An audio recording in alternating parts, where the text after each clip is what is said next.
Hi everyone, my name is Donnie Lowy. I'm here at Closeoutexplosion.com. Hope you're having an amazing day. I have a wholesale business here in New York. The next time you're in New York, you're welcome to visit. If you have any family or friends either nearby or in the United States, you're welcome to visit as well.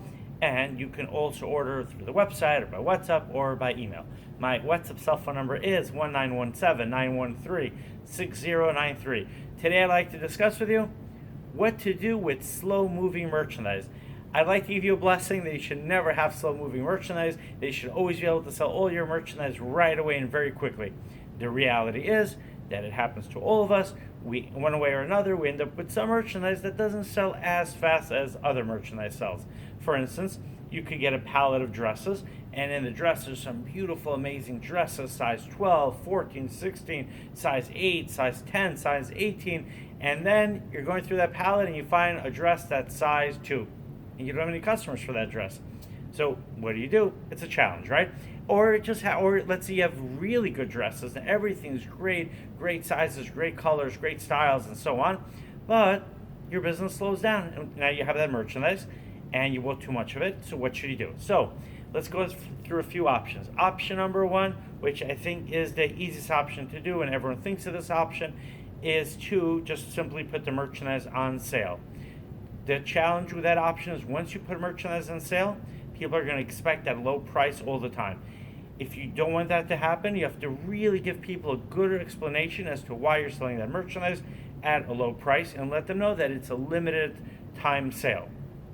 Number two, which I think is a better idea, take that slow-moving merchandise and use it as an incentive for customers to buy more of your other merchandise. So for instance, if you have let's say you're selling fashion jewelry and you have really nice boxes, and then you have one box that has too many necklaces, and people are not that excited about those necklaces. They're nice, but they're really not eager to buy them. So what should you do at that point?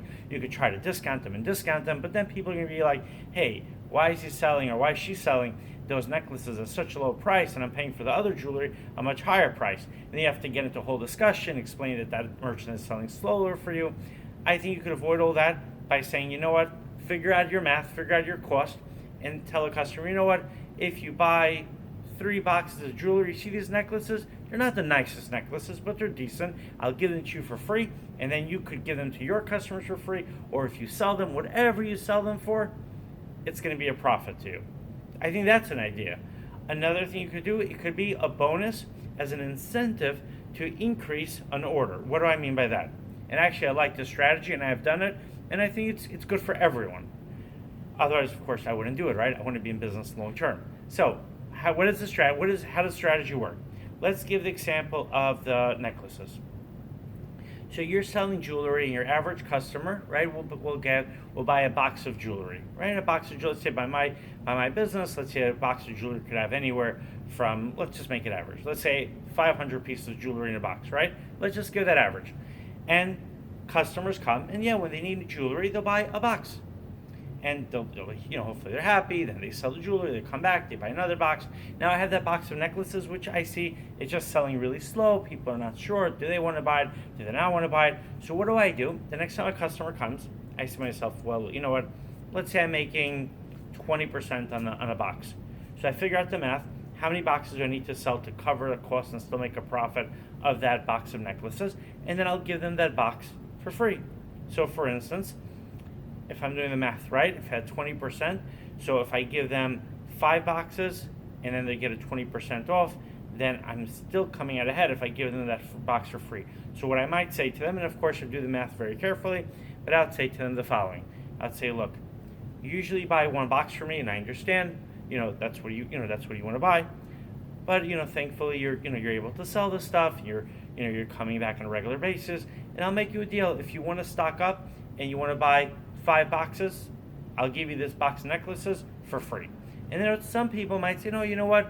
We still want to stick to the 1 box we're regularly buying. Other customers might say, you know what?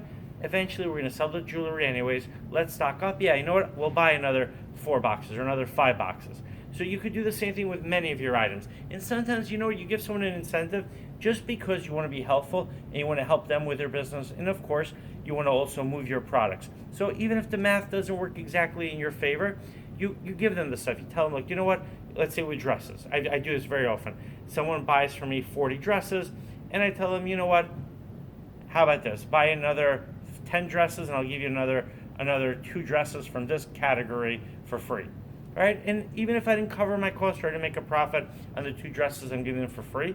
But anyways, those dresses are selling slowly. I'd rather give the customer the dresses, so when they sell the dresses in the store, then they make that extra money.